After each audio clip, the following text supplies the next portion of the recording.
plus de 3 ans après l'accident d'avion qui a coûté la vie du footballeur Emiliano Sala, le mystère demeure toujours quant à la réelle cause de la chute de l'engin. Les différents rapports rendus suite à l'accident font état de divers problèmes, mais la conclusion reste la même, la mort du pilote David Ibbotson et du footballeur Emiliano Sala n'aurait jamais dû arriver. À découvrir aussi Golden Leaves Over 50s Rushing to Get Direct Prepaid Cremationus Golden Leaves Bar Vertical sponsorisé par Taboola un avion dangereux selon le pilote. Le 21 janvier 2019 était originellement une bonne date pour le joueur attaquant Emiliano Sala, qui était en route pour dire au revoir à ses coéquipiers de Nantes avant de retourner à Cardiff, au pays de Galles, pour intégrer sa nouvelle équipe. Il venait en effet d'être transféré d'un club à l'autre pour une valeur de 17 millions d'euros.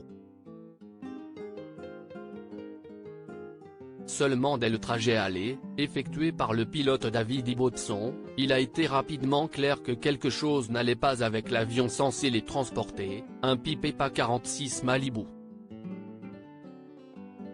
La BBC a en effet obtenu des enregistrements du pilote s'adressant à un autre ami pilote et parlant du vol Nantes-Cardiff qu'il venait d'effectuer, et du vol retour de Cardiff à Nantes qu'il s'apprêtait à faire, un vol qui n'arrivera jamais à destination. Dans l'enregistrement, il explique « Je suis allé chercher un footballeur à Cardiff.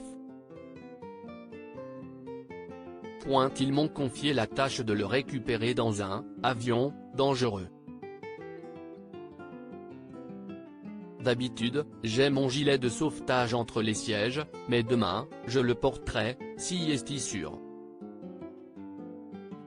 Des propos peu rassurants diffusés à l'occasion d'un podcast de la BBC et qui ont tout de même permis de faire la lumière sur toute cette affaire.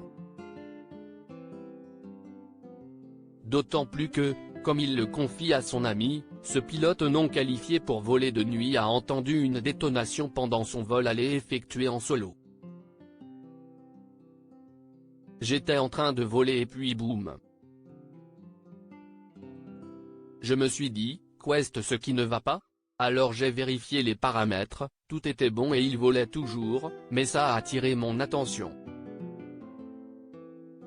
Et les constatations inquiétantes ne s'arrêtent pas là puisqu'avant d'arriver sur la terre ferme à Cardiff, le pilote David Ibbotson a aussi remarqué que la pédale de frein gauche ne marchait plus lors de l'atterrissage. De quoi lui faire déclarer que cet avion doit retourner au hangar. Emiliano Sala a eu une prémonition. Si le pilote du petit avion n'était pas très rassuré quant à l'état de l'appareil, il n'était cependant pas le seul. Alors qu'il se trouvait à bord, le joueur argentin a lui aussi contacté un ami pour lui faire part de ses inquiétudes. Comme le rapporte Libération, Emiliano Sala a laissé un message vocal sur WhatsApp qui, malheureusement, se sera révélé prémonitoire. Là je suis dans un avion qui semble sur le point de tomber en morceaux. Je suis crevé, si tout se passe bien, demain je m'entraîne avec ma nouvelle équipe. Si dans 1h30 vous n'avez pas de nouvelles de moi, je ne sais pas s'ils vont envoyer quelqu'un me chercher car ils auront du mal à me trouver. J'ai si peur. L'avion qui transportait le pilote et le footballeur n'arrivera jamais à Nantes car le 21 janvier 2019, les médias ont tous rapporté la triste nouvelle, l'engin s'est écrasé dans la Manche.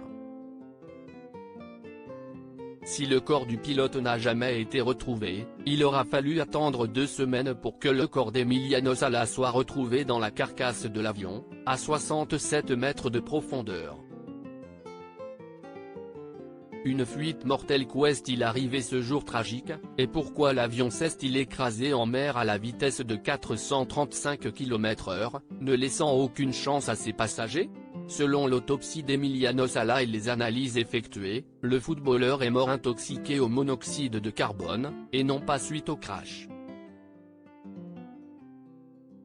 Le bureau d'enquête britannique sur les accidents aériens a en effet dévoilé que le taux de monoxyde de carbone dans les analyses du joueur était de 58%, sachant qu'un niveau de 50% présente déjà un risque potentiellement fatal. Si Emiliano Sala est mort intoxiqué, il y a de grandes chances pour que le pilote ait subi le même sort. Et selon l'enquête, s'il y a une mauvaise étanchéité de la cabine ou des fuites dans les systèmes de chauffage et de ventilation par les gaz d'échappement qui auraient donc tué les deux passagers.